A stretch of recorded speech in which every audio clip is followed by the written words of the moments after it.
Hello and welcome to Pivot Talk, brought to you by Known New Haven.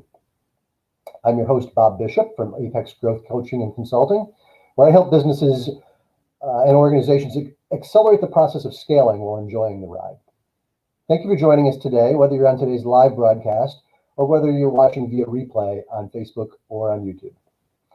Today's Pivot Talk, we're shifting a little bit from the organizational side to the personal side of change. And to help us explore that area, we will be joined today by Wendy Battles. She's the founder and host of Reinvention Rebels. Reinvention Rebels are the stories of unapologetic women, 50 to 90 years young, who have boldly reimagined life on their own terms to find renewed purpose and possibilities. Very excited about where that's going to go today. But first, I'd like to bring in our co-host for Pivot Talk, Juan Salas Romero. Juan, good morning, or good afternoon, I guess for now. Thanks, Bob. Always great to join you in this program. So very interesting. I'm very looking forward to know more about Wendy and what she does for really pivoting not only businesses, as you mentioned, that we normally look at business pivoting, but more so is the person behind the business. And I think this is exciting that this time we're going to show that. Yeah, great. And before we get started with that one, please give us a little background. I was just looking. This is lucky show number 13 in the Pivot Talk series. Oh, it's gotta be. It's gonna be. It's awesome. Well, it's been quite a journey. I mean, since May of last year. I mean, it was I guess people talk. We were talking about everybody had to pivot due to COVID. Last year back in March.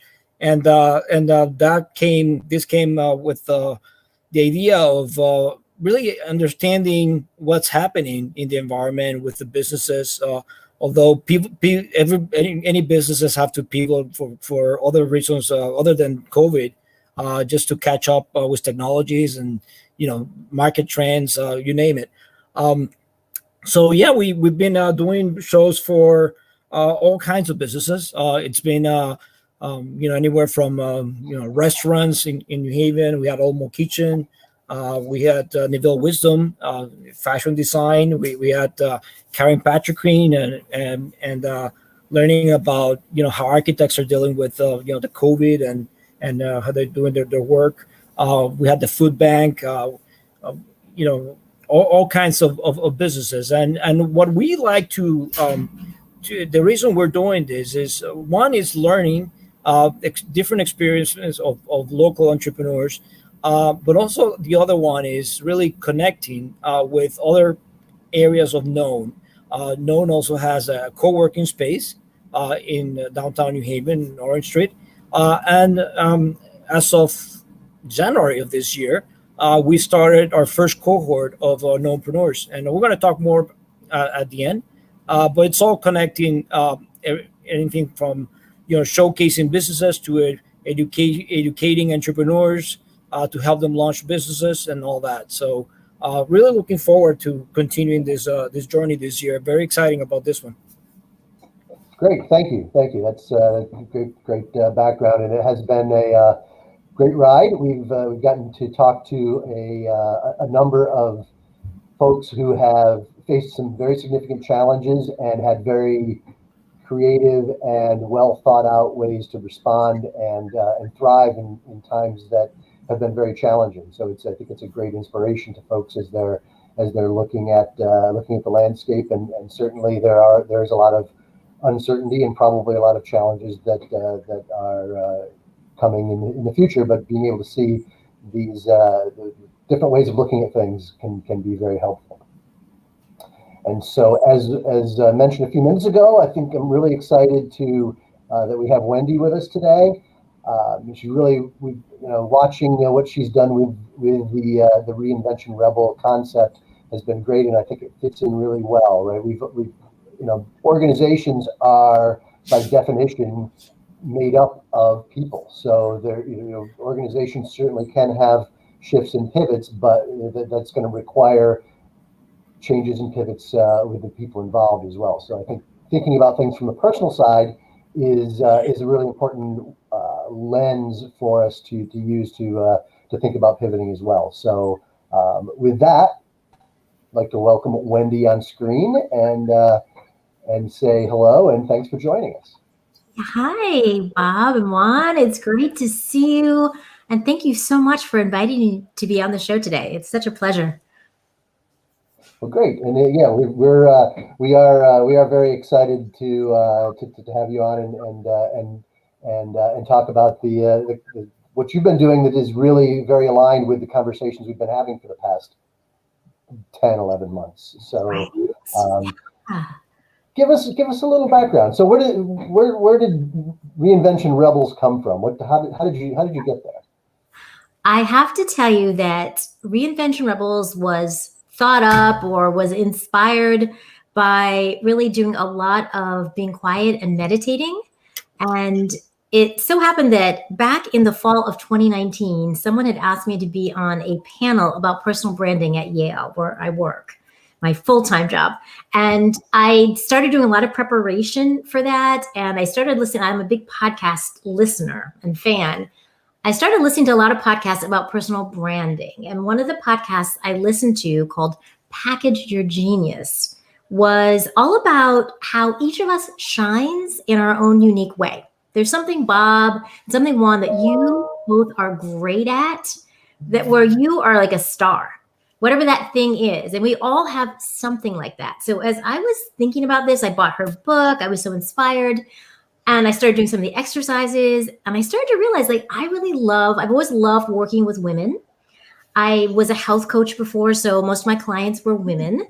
I always have been interested in inspiring women to be at their best. And now that I'm getting a little older, I started to realize that I'm really interested in this whole idea of how we can always reinvent ourselves at any age. And I got focused specifically on women over 50. But one day I literally was meditating very quietly, and I simply heard these two words, Reinvention Rebels. I was like, what? Reinvention what? Reinvention Rebels. And I had no idea what that even meant, but I just noodled on it for several weeks. And it became clear to me one day, it just became clear to me that it was a podcast, which is kind of funny because as much as I love listening to podcasts, and I would listen to podcasts on the way to work, on the way home from work, on all different topics, I never saw myself as a podcast host. And even though I've done all kinds of things before with acting and presenting, and Bob, as you know, I do a lot of public speaking, I still did not see how I would be a podcast host. But when I got this idea and it became really clear to me, it was such a natural thing because I also have a background in voiceovers as a voice actor. And I thought, well, that's a powerful way to use my voice for good.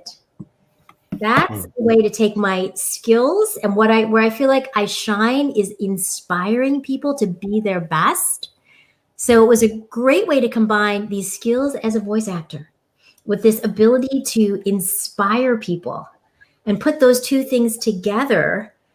And I just had this idea, and it just, that name is so powerful to me, Reinvention Rebels, that, these are bold, unapologetic women who are figuring out what their life looks like as they get older. And the notion that it can be anything, like we can manifest anything we choose if we decide we can do so. And so I wanted to really showcase, because I know there's a lot of women who are trying to figure things out that are between 50 and 90, and maybe don't see a lot of possibilities. And so I wanted to really showcase women that have figured it out. I mean, we're all evolving, of course, all the time, but that have reinvented themselves in ways that are inspiring so that they could really be role models for the women that are just trying to figure out, what could I do? How could I do this?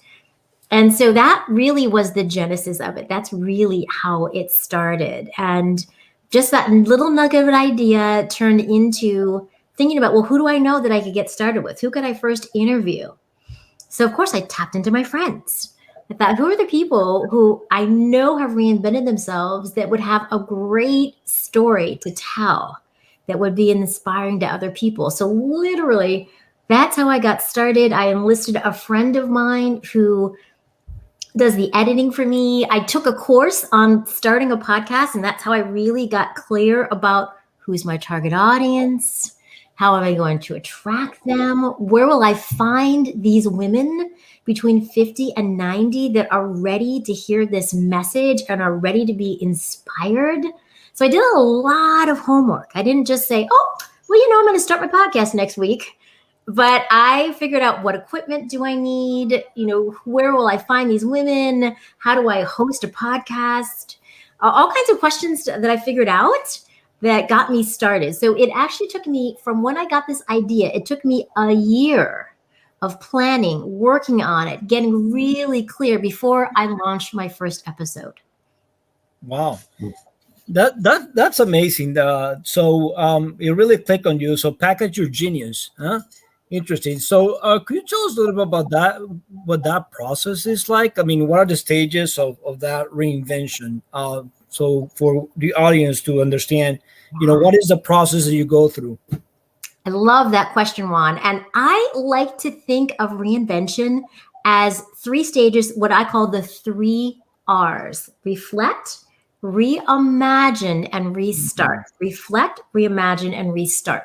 So the idea is, it starts with self-reflection. So it's really hard for us to figure out what we want to do, who we want to be, where we want to go in our life, if we don't take some time to, what I like to do is get quiet, get still, just like I got this, what I call whisper from the universe about the podcast, from being quiet and still. I think it's so important for us to be really self-aware. What's bubbling up for us? What wisdom are we getting? What can we garner from just thinking about our life and some of the things that we want? And I feel like that's really the first most important stage, is first to get quiet, kind of tune into yourself, because I really believe that we all have deep wisdom within us. I believe that we are all so busy, often multitasking and running around and doing so many different things, that it's hard to hear that wisdom. But when we can get quiet, when we can calm our mind and still our body, we can tune into this deep well of wisdom within us. And for me, that manifests as I just hear things. Like, I heard this whisper of Reinvention Rebels. So now when I get that kind of wisdom, I write it down. It's not for nothing that I'm getting that, right? I feel like that's our soul, or that's something within us that's saying, hey, pay attention to this. Because I think we are all very profoundly wise. Maybe we aren't aware of it. Maybe we haven't tapped into our wisdom, but it's a chance for us to do that. So step 1 is reflection, getting quiet, reflecting. Step 2 is reimagining. So once you've had a chance to reflect and you've kind of listened internally to your intuition or what might be speaking to you, it's an opportunity to really reimagine. Well, if I wanted to reinvent my life, what would that look like? What is it I want to do? What are my biggest desires? What's on that bucket list that I haven't done? And maybe I thought, well, I'm getting too old for that. But maybe it's a chance to reimagine what that might look like. So reimagining is thinking in bold ways. It's thinking really big. It's not that, well, I guess I could, or maybe. It's really that bold, unapologetic, in the next 10 years, I want to do X. I want to do something that feeds my soul and inspires me, or maybe it's something that helps other people and being of service. It really could be anything. I think, all the women I've talked to have so many different things they're up to at all different ages. And there really are no limits, but it's that idea of, I'm not willing to settle, because, we've all settled in different ways at different parts of our life about something. But I think as we get older and we feel more confident and we feel really good about ourselves, we're less likely to want to settle and more likely to want to go for it. Mm-hmm. Especially, I think, because you know how it is, you get older and you realize, well, I've got less time. Whether you're 50 something, 60 something, 70 something, we all know that Father Time is ticking away. So why wait? Why not go for it and really get focused on what it is that lights me up, what it is I want to do, what it is that would inspire me and energize me as I get older. So that second step is really reimagining what your life could look like. And that third step, that third R, is restarting. Well, you know how it is. We can all have big, juicy dreams. And I've had in the past lots of times when I had really great ideas, but I couldn't quite make them happen. So you have to take those ideas and you have to really make a plan. You have to, one, create the space to make it happen. If I'm busy all the time and I'm running around and I'm involved in all these things as I was, I had to take a step back from me and say, I need to be less busy. So for me, that meant stepping down from a board I'd been on for many, many years. It meant doing less with my Buddhist organization where I've been a leader. So taking a smaller role there. I needed to create the space to actually make this happen. So that's the idea of restarting. What is it you need to do to quote unquote clear the decks or create the space to have time for something? Because, I bet you two can imagine that there are things that we say are a priority, but then sometimes we don't give them enough focus. That happens to me. Sometimes like with exercise, you're like, I'm really going to exercise. And then you kind of start down that path and then you're like, well, I'm busy now. But when we're really determined, when there's something we really want to do, as my mom always said, if you really want to do it, you'll make the time. And I think that's how it's been for me. So my restarting to start the podcast meant I got up every day. I get up every day at 5 a.m. So, I do have a day job, which I start at 8:30. But at 5 a.m., I get up and I meditate. And then at 5:30, I start working on the podcast, which I work on for about an hour and a half every morning, some aspect of it. And then I get down to exercising, another thing that's really a priority for me. So I think the key thing is to restart, you have to make this space to really make that dream, whatever that dream is, a reality. So reflect, reimagine, restart. To me, the three key ingredients to becoming a reinvention rebel. So Wendy, crazy question. Do you drink coffee? I do drink coffee. Yeah. I do drink coffee. And I have to say, I love coffee. Let me tell you why this is connected to what you said. About 2 years ago, I went through a TM meditation process, which was amazing, right? And you talk about meditation. And the first thing they told me, it's not good for you to drink coffee. And I said, why? Because your heart is going to beat more and all that, and you get confused. So right now I do it, but I do it with coffee. So I'm not totally calm when I do it. Yeah.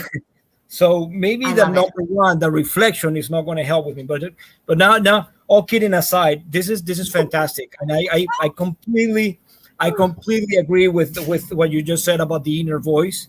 It's just amazing what you do when you start, really quieting everything and reflecting on it and reimagining and go ahead and restarting. By the way, before the program, I was telling you that you have a very soothing voice, and I was really listening to your podcast. And so now I can drink my cup of coffee and listen to your podcast, and it's going to be very calming now. I love it. Always, right? You know what to do when you need to calm down. Just listen to Wendy. Yeah, absolutely. Yeah. I love it. Yeah, there's so many, and this is great that just as we let off today, right, is there's so many parallels with what we've been talking about and even working with entrepreneurial folks over the past year. All of this stuff really translates, right? Is organizations that are trying to shift, people that are trying to make a big change or trying to deal with a challenge. The same steps can apply. There's the ability to stop, the ability to do a little bit of, you talked about planning, really targeting, figuring out what you're going after. Critical things on both sides. My other note that I've written here, right? Prioritization, right? The world is a very busy place. Everyone's got a lot going on, even with, maybe there's a few less things going on than we wish, but there's still plenty of things that are pulling at us for our attention, for our time. And if we allow those to take over, we're not going to be able to grab the things that we really want to. So yes. Determining that priority and then being really aggressive about, this is my priority, and I need to make a decision that I'm going to do this, and by definition, then I'm not going to do these other things over there. Exactly. It's so true. And I do think you're right that because of the pandemic, because we are being, we're out less, we're not connecting with people in person the way we were, in some ways that's made it easier for me to launch Reinvention Rebels because I already was spending less time running around as I typically did. And the timing really couldn't have been better because I think that when we're creating something new, whether we're an entrepreneur who wants to start a business or we want to have a personal reinvention, we really have to, we have to make that space for it. I mean, it kind of goes back to what I was saying before, but for me, that means I need the space to be creative. Reinvention Rebels is a very creative endeavor, creating the podcast. So for me, it's so important to have that quiet time and that space and to be less busy because that's when my creativity really bubbles up. If I'm running around all the time, like I was before the pandemic, involved in so many different things, and mind you, really great things. Like these are all really good, worthwhile things in the community that I love. But at some point, you have to decide, as entrepreneurs do, they have to make tough decisions. How will I spend my time? And what am I going to say no to? There are a lot of things I could do with my time, and I can't do them all. So what will I say no to create this space for this thing whatever it is I want to do? I always feel like entrepreneurs, so many times they're so creative, they want to solve a problem. Right? They have this idea to make something better or different or in some way add value for people. But it also means that you can't do it all. You can't start a business and also do 100 other things at the same time, right? You have to really make some choices. And I know that sometimes that can be hard, but it's not worth it though. Once you decide, I feel like when we commit to something, when we commit to, yes, this is important. Yes, this is what I want to do. Yes, this can change my life in whatever way it will. When I made that personal commitment to myself, that's when I was able to really push forward and know that this is so important to me. And I've figured out how I can fit this into my busy schedule, but still make it work. So doing a lot of other things, but really being committed to every 2 weeks, without fail, I release a new episode. Oh. Could you tell us about some stories, inspirational stories of women that you've interviewed in your show? I mean, it would be interesting to see that if there's a pattern or something that you could relate. Absolutely. Well, let me start with Barb Nangle, who you both know very well. I think I know Barb. Barb, 57-year-young Barb Nangle was my very first guest on Reinvention Rebels. And it was great because she also has a podcast. And so it was a great person to start with.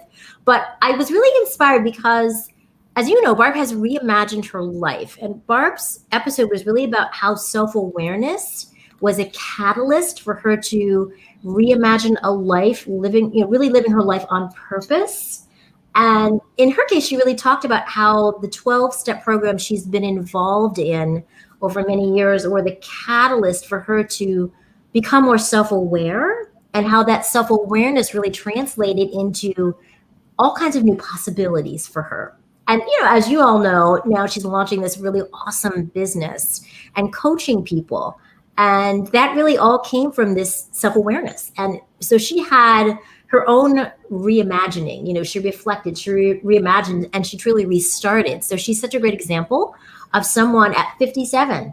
I mean, I think that's the key point. You can do this at any age. So Barbara is one. My friend Denise Page is someone else who at 68 years young has started something called Ubuntu Storytellers. And it is Black and brown storytellers telling these really powerful stories as a way to open people's hearts and then have conversations about diversity and inclusion, about how we make the world a more just place. We all have stories. Mm-hmm. And when you hear someone's story, I think we can always hear a part of ourselves in someone else's story. There's something, even if they have a totally different life than ours, and maybe we haven't even had similar experiences, there's always commonalities. So it's this great opportunity to begin to spark conversation in meaningful ways. So at 68, she's starting this and has also started this new career as a story. She's a very powerful storyteller and does that, sort of on the storytelling circuit, but also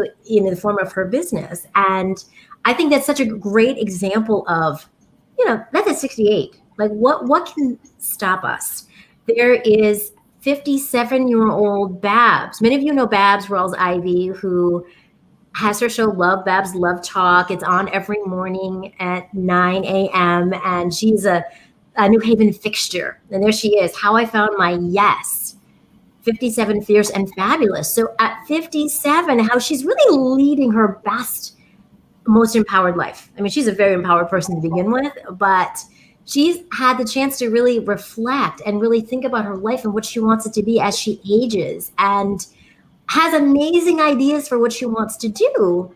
But she was, really talked in that episode about how she feels more free than she's felt in many years, free to pursue what she wants to do, like open up an inn in Costa Rica one day. So I think that, hearing these stories is it's exciting, it's inspiring, it's empowering. The other person I'll mention is Millie, who is 82 years old. My friend Millie Bruneau. You may know Millie.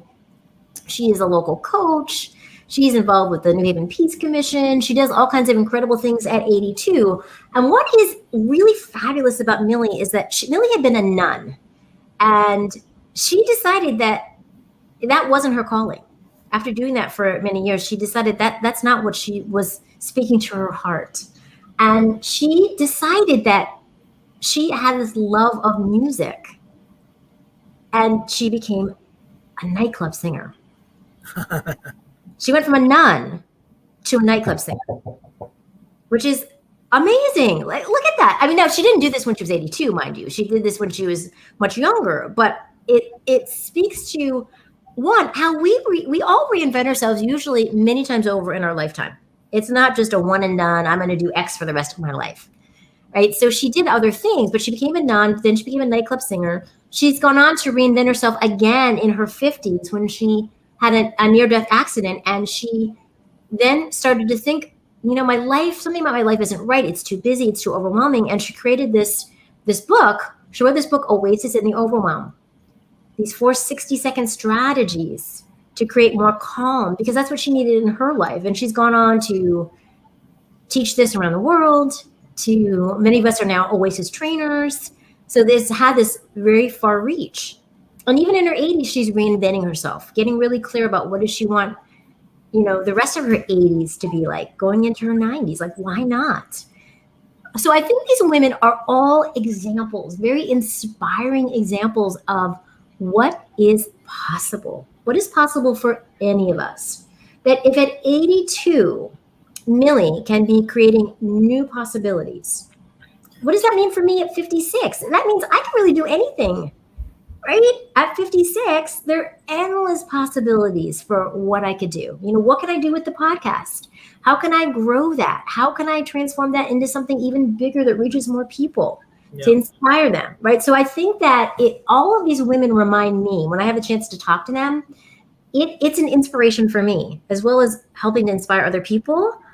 I get all kinds of great ideas. I'm like, well, shoot, I could do anything if I could, when I hear them talking about that. So that's what I think is inspiring about these women. You just reminded me, Tony Robbins used to say 2 things that inspire people is inspiration or desperation. And they move people. I'm sorry. Move people. So I think what you're doing now, I'm listening to the experience. It's definitely you're trying to move people by inspiration. But one thing that I wanted to ask you is whether you found a common denominator on those successful experiences from those people. Is there something that was there a setback before, or is it something that they were doing just fine, but they just wanted to change? Is there anything that really makes them, and I've used the word that we like, the pivot. Is there a way to make them pivot? What's the ingredient there? That's such a great question, Juan. And I think different for everybody.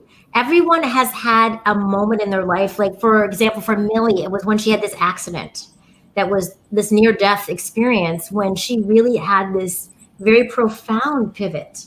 And she said, I need to change something. My life isn't okay the way it is. And I want to feel more fulfilled. I want to feel more connected. I want to feel more calm. So that was her moment of pivot. I think that for Denise, she's been a storyteller, but she had this idea that bubbled up about Ubuntu storytellers as a means to inspire people and have conversations in a way that's different than how it might be if you go to the typical diversity training, where often people might feel defensive or uncomfortable. They might still feel uncomfortable, but it's in a way that invites in people to have conversations and gets people talking, because I feel like dialogue is the key for us to work through any problem. Some problems, of course, are very intractable, but we have to start somewhere. And I think that when we can find a safe space where we can listen to each other, then that makes a big difference. So I think that, with everything that's going on in the world, in our unsettled, chaotic world, that's where she's adding immense value to the world and being of service. So that was a big pivot for her. So I think everybody has a different pivot.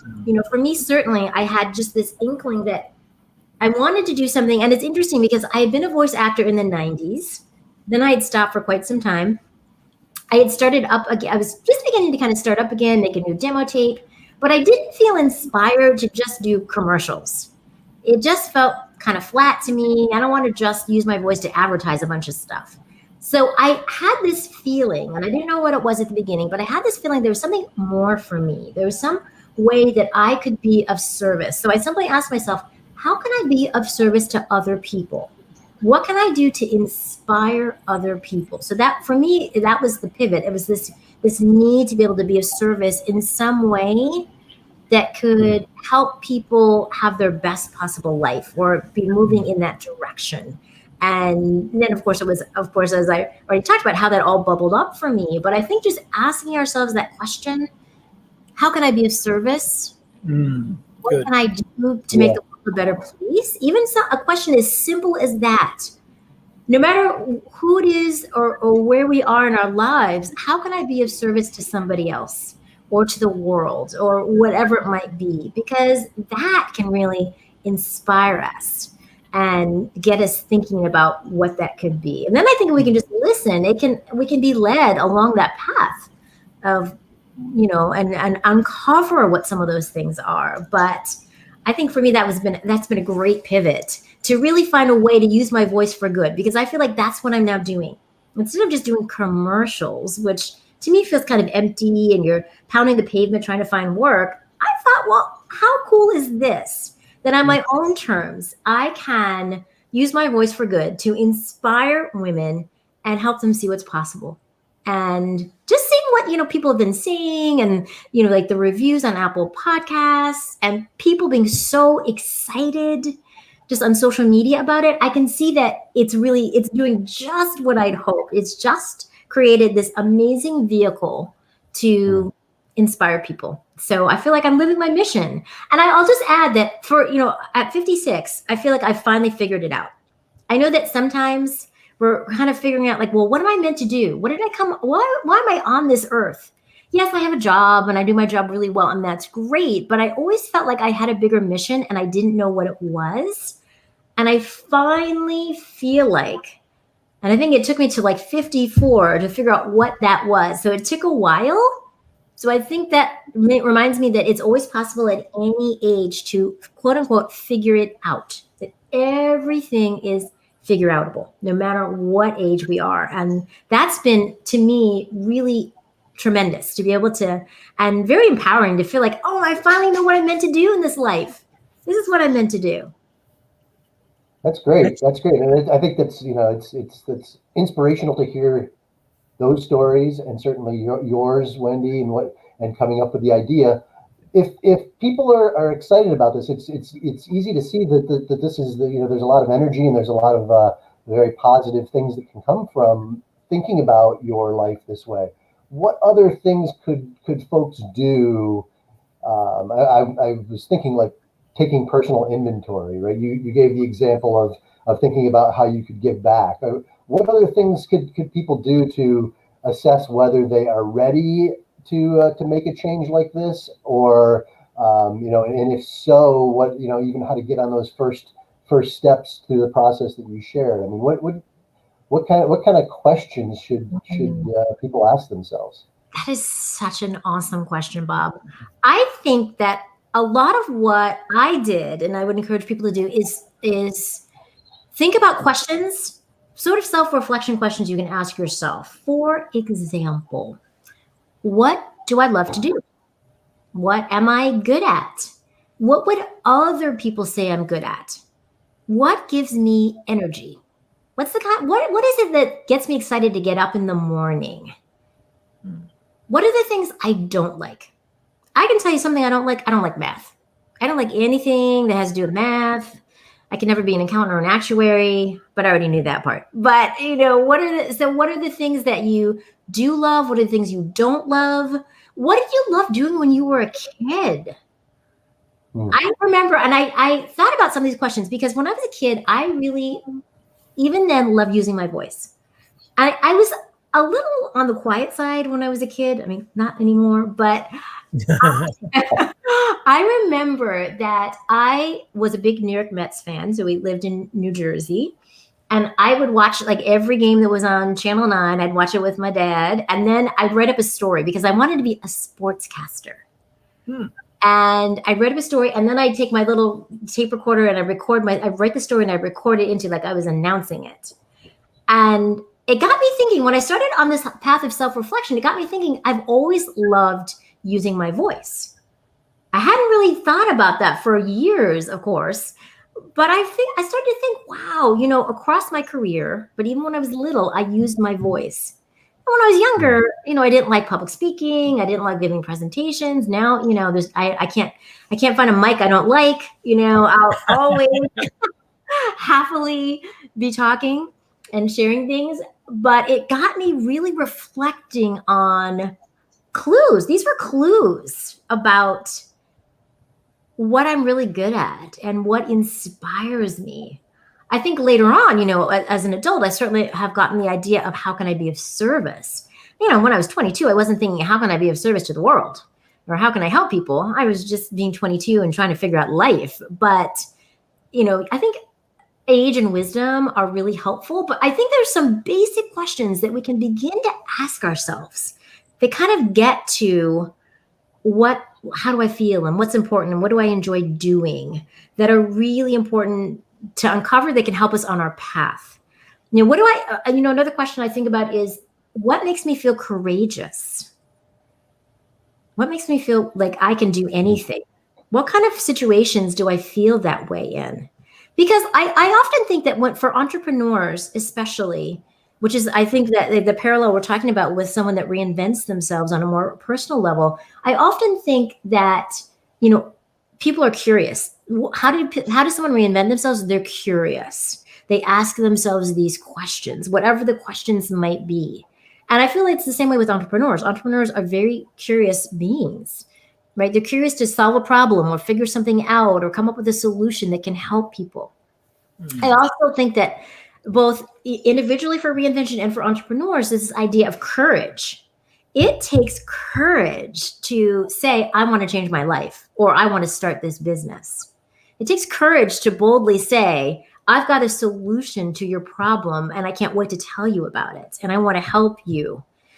So I think courage is also really important. And I think the third thing that I think about is commitment, which is a thing we've talked about earlier, right? That we have to be committed to ourselves if we want to reinvent ourselves. And of course, if for anyone who's entrepreneurial, you have to be committed to whatever that plan is, figuring out that plan, knowing that it could take a while. And I think that what's different for me this time around with the podcast is, before I was a health coach and I had a business as a health coach, but when even though I was doing it, I didn't feel like it was my calling. So I did it, but I wasn't inspired the way I am about the podcast.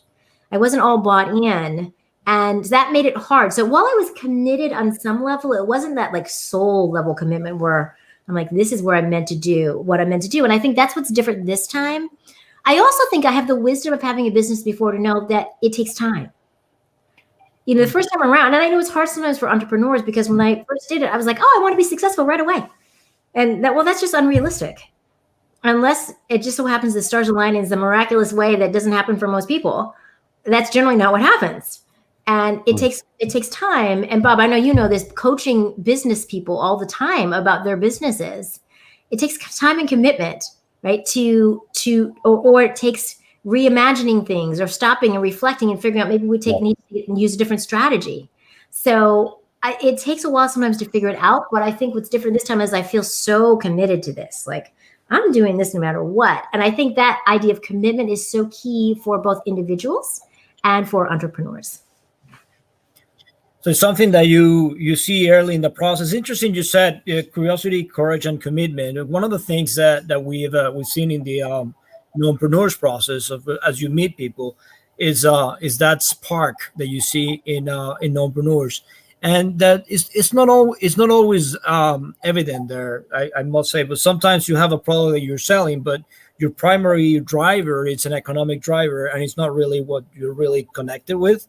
And you could tell as you go through the interview with some entrepreneurs that it's definitely not something that the third C that you mentioned, the commitment, will be there because just your heart is not there.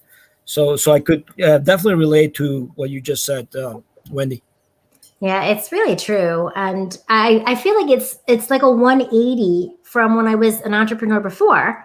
And I was doing it, but I think that, and I think part of it was I wasn't ready to work by myself and spend so much time by myself as a health coach. And I was used to being part of a team, and I really love being part of a team. So I still love my day job. I have this great day job that's really a lot of fun, where it's very creative, and I work with an amazing team. And that fuels that part of, I like to be connected to other people and be part of something bigger, in addition to having something that's all my own that I've created. And so to have that spark that we're talking about, that level of commitment, I feel like, Juan, that is everything. When we can, because that's what gets us through when we have times that are difficult, or because there's always going to be uncertainty at some points when you have a business, or when you're on a personal journey of reinvention. It's not all smooth sailing as much as we'd like it to be. Everything in life, as we know, has highs and lows, ups and downs. But I feel like it's how we navigate that. If we are committed to whatever that thing is, whether it's ourselves personally or it's our business or something entrepreneurial, whatever that commitment is, if we are truly committed to it, then we can see our way through those peaks and valleys. When we're in a valley, we can say, okay, well, who can I talk to? Maybe I need to reach out to Bob, and I need a little coaching about this valley I'm in right now. Right. I can ask Juan for some advice. Juan, what would you do if you were in my shoes right now? And I think that's how we also can navigate on a personal level when we run into. First, I have to work on my voice. Let me tell you. I think you've got a great voice, Juan. Maybe you should. Thank you, Wendy. You should think about doing voiceovers as well. Yeah. Thank you. No, this is great, and I love. I'm a big fan of alliteration, so I love the fact that you gave us 3 R's early on, and then now the 3 C's for success. So I think that helps me, at least. I don't know if that's the other purpose, but it really helps me remember them. Right? Is if you've got those leading letters. Exactly. Right. I'm with you, Bob. I love alliteration. It's so much easier to remember. And it's just helpful. I'm like, okay, I'm curious. I've got courage. I'm committed. Hey, those are key. Yeah, it's great. Right? Becoming a Reinvention Rebel. So I love it. So Reinvention Rebels, tell us how anyone watching this either live today or on our recordings, how can they catch your upcoming shows or even past shows? Absolutely. Lots of different ways. They can go to my website, reinventionrebels.com, as you see on the screen right now. Also, you can find the podcast on any of the platforms where you might listen to them. Apple Podcasts, Google, Spotify. There's so many different ways to listen to podcasts, and you might have a favorite way, but you can find it on that platform as well.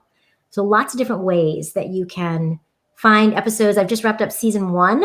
I'm very excited, and I'm getting ready for season 2 to start in this month in April. That's great. Well, thanks again for joining us. We'll let you go backstage, and again, we appreciate your time. Tink you so much. Thanks, Wendy. It was a pleasure. Yeah. So Juan, as we wrap up here for the day, give us a little update. Things are changing for us in positive ways as far as knowns activities, Known's involvement with the Knownpreneur Group, the co-working space. What's the latest here on April 2nd? Well, it's been quite a journey, Bob. I think stealing some from Wendy. I think that the whole reflection part uh, has brought us here to something that we really love, which is really letting being able to make a significant impact in the life of early stage entrepreneurs in New Haven. And I think that it's an evolution. We have our first cohort already 2/3 of the way towards graduation in April, and we are hoping to have our second cohort, I believe, in September, and perhaps we're going to stagger another cohort in the last quarter of the year. But it's been a great journey, really working with Sammy Williams, who runs the program, and Barb Nangle, who's a director of community for Known, and Julia Gush and Rick Callahan, and it's just a great team behind Known. And the goal here is really to not only give you the tools so that you could kind of stabilize your situation as an entrepreneur, meaning the proper tools of how to budgeting, manage your time, finance, marketing, and all that, but also access to people in the marketplace, of people that you want to connect with, that could really mean growth for your company, and we're really kind of obsessed with that. And the other part is bringing capital opportunities to those businesses. Some businesses might be ready, and some of them will take some time, but it's very, very rewarding to see the whole process, the whole journey, and the virtuous cycle that this is how this is evolving, Bob. So yeah, that's what we're doing. Aside from that, we have the co-working space that it's available for short-term memberships, monthly memberships, whether you want to be getting a desk to conduct your work, or you want to do a Zoom call, or you want to rent a conference room or whatever, and connect to all these resources. That's what we're here for. That's what Known Co-working is. So yeah, looking forward to continue evolving in this process. Great. And so we'd like, as we wrap up today, like to explain that there's opportunities to interact with Known. Known is looking at with a goal of helping to put people together with resources that may not be available to them otherwise. That can be training, that can be some of the publicity opportunities that we have through these shows, and there are a number of other things that we are in the process of working on and rolling out very soon. So we encourage people to interact with us. Reach out if you'd like to talk, if you'd like to be involved, if you'd like to follow us via social media, as is up on the screen now. There are a number of different ways to do that, and we have as much as we have now, there are a lot of other things that will be coming very soon in the future as well. So with that, I'd like to again, thanks, Juan. Great. Enjoyed the discussion today, and thanks again to Wendy. It was great, and we look forward to being back together for a pivot talk again next month. And between now and then, everyone stay safe and look for opportunities. If they love the 3 R's and the 3 C's. So take care, and we'll see everyone next month.